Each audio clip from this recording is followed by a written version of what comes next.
Matter, everything around us, the ground beneath your feet, the air you breathe, and even the stars in the sky, is a form of matter. Matter can be invisible. Air is matter, yet it is invisible. Matter can also appear continuous or unbroken. But even the most solid object is, in reality, a bunch of separate particles we call atoms, the building blocks of all matter. What is matter? We use two qualities to define the word matter, mass and volume. Any object that has volume and mass is made of matter. Volume is simply how much space an object occupies. Mass is an object's resistance to change in motion. All matter has this quality. If a piece of matter is at rest, it will remain at rest unless some force comes to bear on it. If it is moving, the object will keep moving unless stopped by some force. This is what people mean when they say an object has inertia.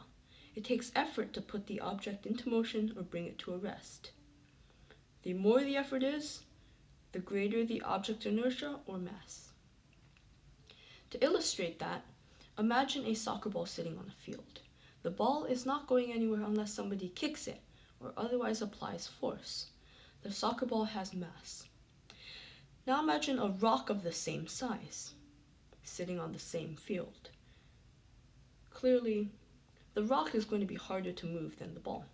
So the rock has greater mass than does the soccer ball. In everyday life, we tend to think of mass and weight as meaning one and the same thing, and for most practical purposes, they do. But there is a crucial difference. Weight is a measure of gravity. So an object's weight describes the pull that Earth exerts on it, or any other thing, such as the moon. But gravity is not the same from place to place, so neither is an object's weight. A rock on Earth is going to weigh more than a rock on the moon, because the moon has less gravity. It's going to weigh less.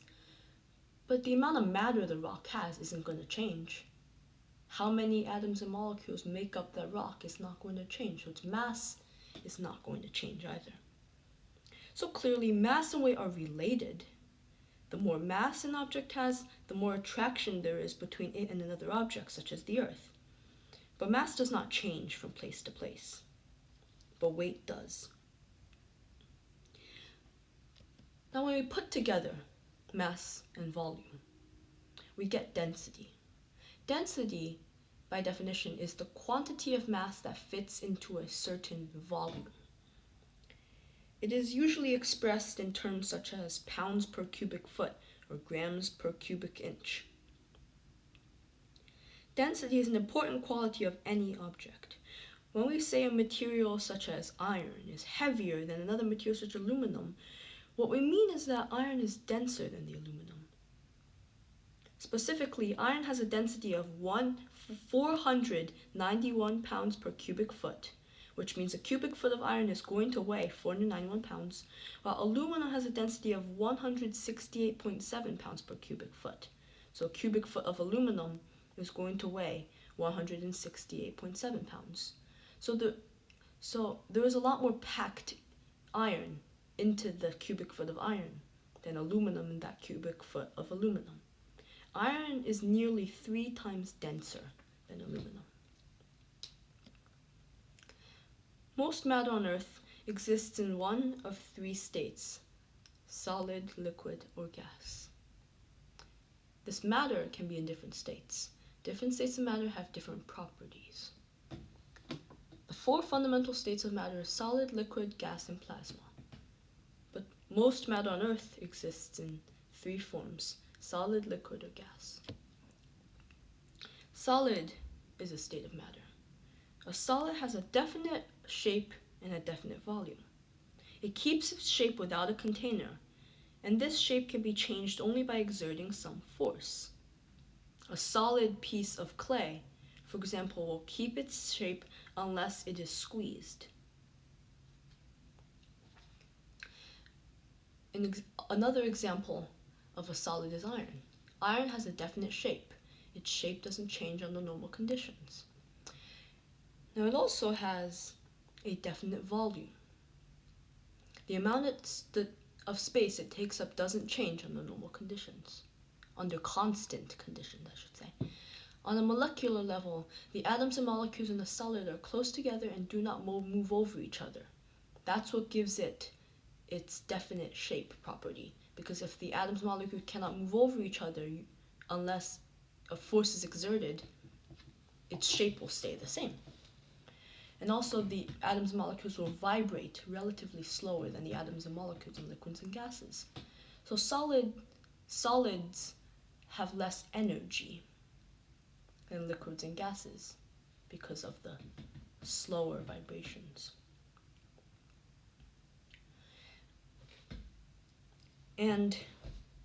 But an object's volume, a solid's volume, will change ever so slightly if you add heat. So heat is giving it energy.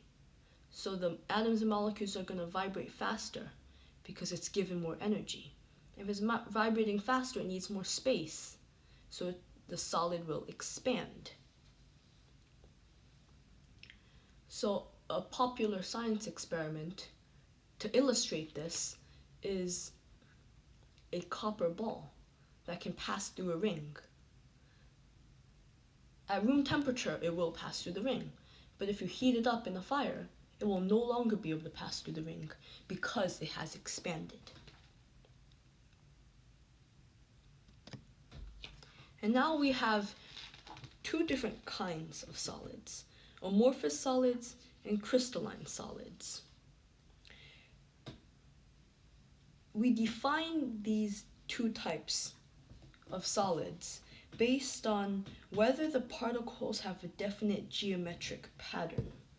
Solids in which the particles arrange themselves randomly are called amorphous. The internal structure has no orderly pattern. They lack a long-range internal structure. And there are certain distinct qualities of amorphous solids. If you shatter an amorphous solid, they break into pieces with curved fracture surfaces. And when they melt, they gradually soften. They have no clear-cut melting point, but instead slowly enter the liquid state over a considerable range of temperatures. Glass and plastics are the most familiar example of amorphous solids. It can be argued that amorphous solids are not truly solid, but rather exist in a highly rigid liquid form.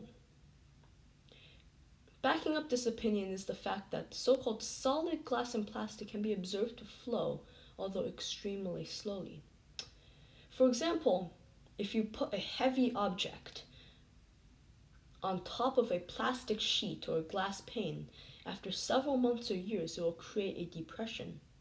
It will push into it. So the weight has forced the plastic or glass to move or flow out from under the object. Now we come to crystalline solids. The second, more common type of solid has a rigid structure. Its particles arrange themselves in a repeating three-dimensional pattern. We call this a crystalline solid or a crystal. The structure is very ordered and long-ranged. Common examples of crystals can be a diamond.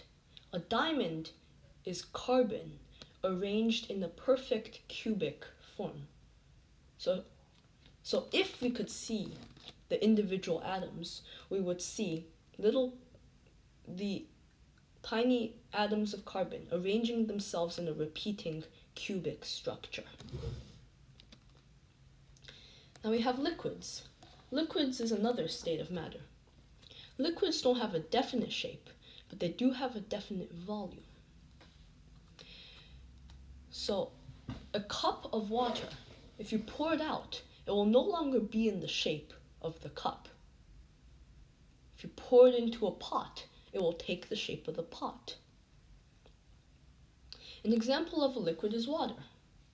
Water has no definite shape because it takes the shape of its container. It has a definite volume, though. The amount of space it takes up doesn't change under constant conditions. On the molecular level, the atoms and molecules in a liquid are further apart than that of a solid, and they can move over each other. That's what allows liquids to flow, because the atoms and molecules are moving over and under each other to flow. And they move relatively faster than atoms and molecules in solids. They can vibrate with they need more space to vibrate. Gases. We have a third common state of matter. It's gas. Gases don't have a definite shape or volume. An example of a gas is oxygen. Oxygen has no definite shape because it takes the shape of its container. It also doesn't have a definite volume. The amount of space it takes up changes even under a constant condition. On the molecular level, the atoms and molecules in a gas are very far apart than that of a liquid and solid, and they move faster. They move much faster than the atoms and molecules in solids and liquids. Now, the fact that the atoms and molecules in a gas move faster, they vibrate faster. If they vibrate faster, they'll be pushing against each other with more energy, so they're going to be further apart. Now, if they're further apart, it means that you can push them together. So that's why gases are very easily compressed into containers, such as the green oxygen tank in the right-hand corner of the slide. Now we come to a fourth state of matter, plasma. When a substance is given enough energy, it may lose some of its electrons. Then the substance becomes an ion. An atom with with more protons than its electrons. Plasma is a state of matter that is composed of ions, and free electrons. So it's basically ions in a sea of electrons. Neon signs and lightning are common examples. Plasma is actually the most abundant state of matter in the universe because they occur predominantly in stars. But of course on Earth, it's more exotic. And true to its name, a plasma ball has plasma inside. The loose subatomic particles of plasma can pack together much more tightly than the whole atoms found in other states of matter.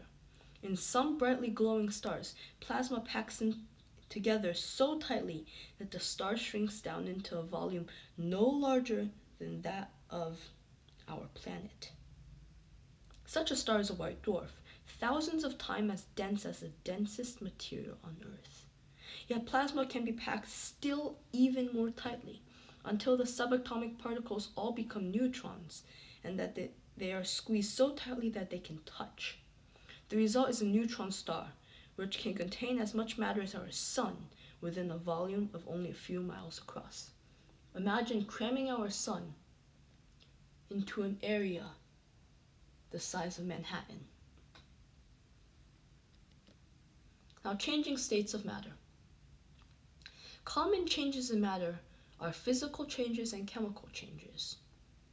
When a substance physical properties are changed, it undergoes a physical change, true to its name. Physical properties include shape, state of matter, and temperature. If a piece of ice is melted, it is still water, just water in different state of matter, so it's a physical change. The substance itself did not change.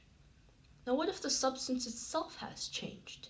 It is not a physical change anymore, but a chemical change. The very chemicals have changed. When a substance changes to a different substance, that would be a chemical change. If a piece of wood is burned, it is no longer wood, but ash, carbon dioxide, and steam. The very substance has changed. Now, there is a law called the conservation